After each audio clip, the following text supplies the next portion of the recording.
Hi friends, જય Jinendra. Welcome to tasty treat food. હું છું નિકિતા. આજે આપ સૌ માટે લાવી છું જૈન રેસીપીનો ખજાનો.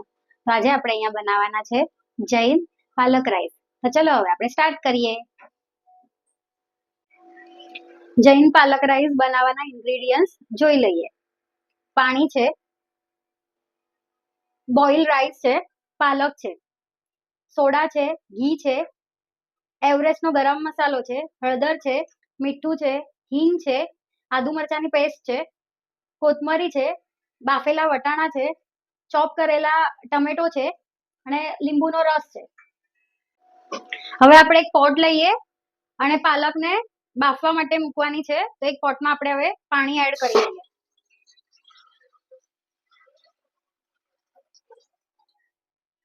ગેસનો ફ્લેમ હાઈ જ રાખવાનો છે.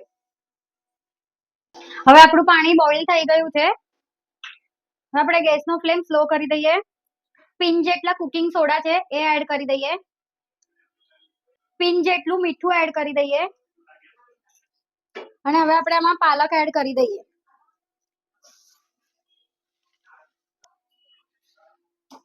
હવે ગેસનો ફ્લેમ હાઈ કરી દઈએ અને આને કુક થવા દઈએ. આપણે આમાં મીઠું અને સોડા એના માટે નાખ્યા છે કે પાલકનો કલર ગ્રીન જ રહે. હવે આપણી પાલક બોઇલ થઈ ગઈ છે અને બોઇલ થતા 3 થી 4 મિનિટ જ લાગે છે. હવે આપણે ગેસનો ફ્લેમ બંધ કરી દઈએ અને પાલકને કાઢી લઈએ.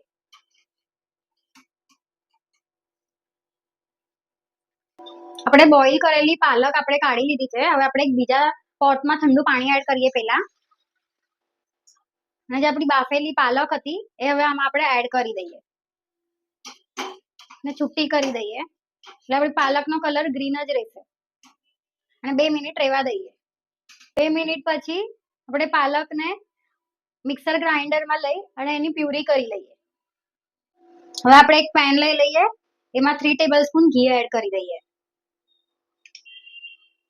એને ગરમ થવા દઈએ. હવે આપણું ઘી ગરમ થઈ ગયું છે. તો હવે આપણે આમાં આદુ મરચાની પેસ્ટ એડ કરી દઈએ, 1.5 ટેબલસ્પૂન. મિક્સ કરી લઈએ, સોટે કરી લઈએ. જેટલી હિંગ એડ કરી દઈએ.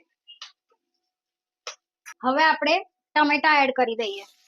પીસ વાઇઝ 2 છે, ઝીણા ચોપ કરેલા. બાઉલ વાઇઝ 1 બાઉલ છે. બાફેલા વટાણા એડ કરી દઈએ, હાફ બાઉલ. હવે આપણે એમાં થોડા મસાલા કરી લઈએ. પિંચ જેટલી હળદર છે એ એડ કરી દઈએ. હાફ ટીસ્પૂન એવરેસ્ટનો ગરમ મસાલો છે એ એડ કરી દઈએ. બધું મિક્સ કરી લઈએ. 2 મિનિટ સોટે થવા દઈએ. હવે બધું સોટે થઈ ગયું છે. હવે આપણે આમાં પાલકની પ્યુરી એડ કરી દઈએ, જે આપણે ગ્રાઇન્ડ કરેલી હતી. અને મેં ગ્રાઇન્ડ કરતા વખતે પાણી એડ નથી કર્યું. મિક્સ કરી લઈએ.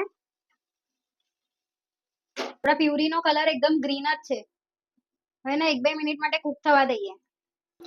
હવે આપણે ટેસ્ટ પ્રમાણે સોલ્ટ એડ કરી દઈએ. મેં રાઈસ બોઇલ કર્યા હતા ત્યારે એમાં બી સોલ્ટ નાખેલું છે અને આમાં મેં એકદમ થોડુંક જ નાખ્યું છે. તો તમે તમારા ટેસ્ટના હિસાબે વધારે ઓછું કરી શકો છો. હવે મિક્સ કરી લઈએ. આપણા બોઇલ થયેલા રાઈસ છે એ એડ કરી દઈએ. મિક્સ કરી લઈએ. ગેસની ફ્લેમ સ્લો જ છે.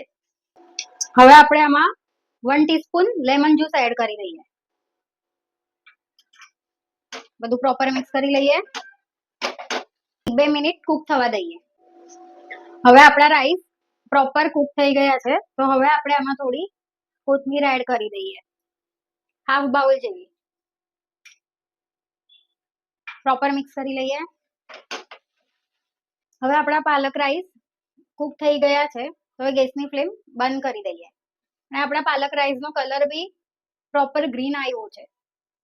અને તમે તમારા રાઈસની ક્વોન્ટિટીના હિસાબે પાલક વધારે ઓછી બી કરી શકો છો બોઇલ કરવા ટાણે. મેં અત્યારના બોઇલ કરવા ટાણે 2 મોટી જુડી લીધી હતી પાલકની. તો હવે આપણે આપણા રાઈસને સર્વિંગ પ્લેટમાં લઈ લઈએ.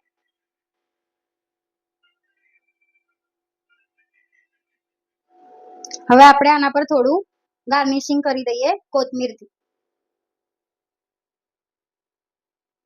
આપણા જૈન પાલક રાઈસ રેડી છે. And enjoy. મારી ચેનલને લાઈક, સબસ્ક્રાઇબ, શેર કરજો. Thank you. અને મેં આમાં આદુ વાપરેલું છે. તમે આદુ સ્કીપ બી કરી શકો છો, નહીં તો આના જગ્યાએ તમે સૂંઠ પાવડર બી વાપરી શકો છો.